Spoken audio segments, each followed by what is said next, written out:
Hello friends, welcome to my YouTube channel Dharmas world. Friends, AP డిఎస్సికి సంబంధించి అభ్యర్థులు ఎంతో కాలంగా ఎదురు చూస్తున్న మెరిట్ జాబితాని ఈరోజు విడుదల చేస్తామని చెప్పేసి మంత్రి నారా లోకేష్ గారు స్వయంగా ప్రకటించడం జరిగింది. అభ్యర్థుల వ్యక్తిగత లాగిన్ ద్వారా అయితే కాల్ లెటర్ కూడా అందిస్తామని చెప్పేసి ఆయన చెప్పారు.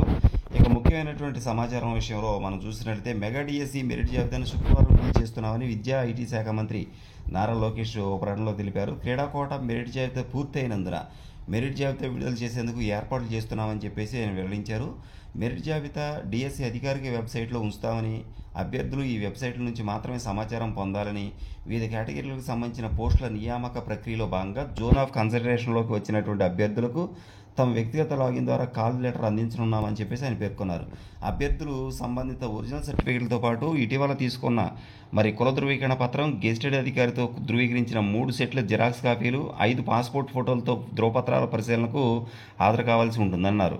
ఇక పరిశీలనకు హాజరు కావడానికి ముందే సంబంధిత సర్టిఫికేట్లను వెబ్సైట్లో అప్లోడ్ చేయాలని, పరిశీలన సమయంలో సమర్పించాల్సిన సర్టిఫికేట్ల వివరాలతో కూడినటువంటి చెక్ లిస్టు ఏదైతే ఉందో ఆ చెక్ లిస్టును వెబ్సైట్లో ఉంచుతామని చెప్పేసి ఆయన పేర్కొన్నారు. ఇక ధృవపత్రాల పరిశీలనకు అభ్యర్థి హాజరు కాకపోయినా, సరైన సర్టిఫికేట్లు సమర్పించకపోయినా తగిన విద్యార్హతలు లేనట్లుగా పరిగణించి ఆ తర్వాత ఉన్న అభ్యర్థికి అవకాశం ఇవ్వడం జరుగుతుందని చెప్పేసి ఆయన తెలియజేశారు.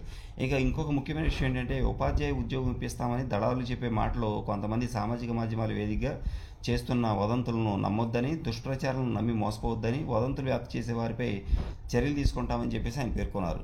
ఇంకో ముఖ్యమైన విషయం ఏంటంటే, డిఎస్సి 2003 టీచర్లకు పాత పింఛను అమలు చేయాలని సీఎంకు వినతిపత్రాలు అందించడం జరిగింది. డిఎస్సి 2003 ఉపాధ్యాయులకు పాత పింఛను విధానం అమలు చేయాలని సీఎం చంద్రబాబుకు ఉపాధ్యాయ సంఘాల సమన్వయ వేదిక రాష్ట్ర గౌరవ అధ్యక్షులు ఒంటే శ్రీనివాసులు వినతిపత్రం అందజేశారు. ఉమ్మడి సర్వీసు నిబంధనల అమలు, డిఈఓ పూల్లోని ఉపాధ్యాయుల సమస్యలు, అలాగే స్కూల్ అసిస్టెంట్లకు, జూనియర్ లెక్చరర్లకు పదోన్నతులు కల్పించే అంశాలను వినతిపత్రంలో ఆయన పేర్కొనడం జరిగింది. మొత్తం మీద ఏంటంటే, మెగా డిఎస్సి మెరిట్ జాబితా ఈరోజు రాబోతా ఉంది. కాబట్టి వచ్చిన వెంటనే అభ్యర్థులకు వెరిఫికేషన్ జరుగుతూ ఉంది. Thank you so much for watching. Please share this video and subscribe my channel.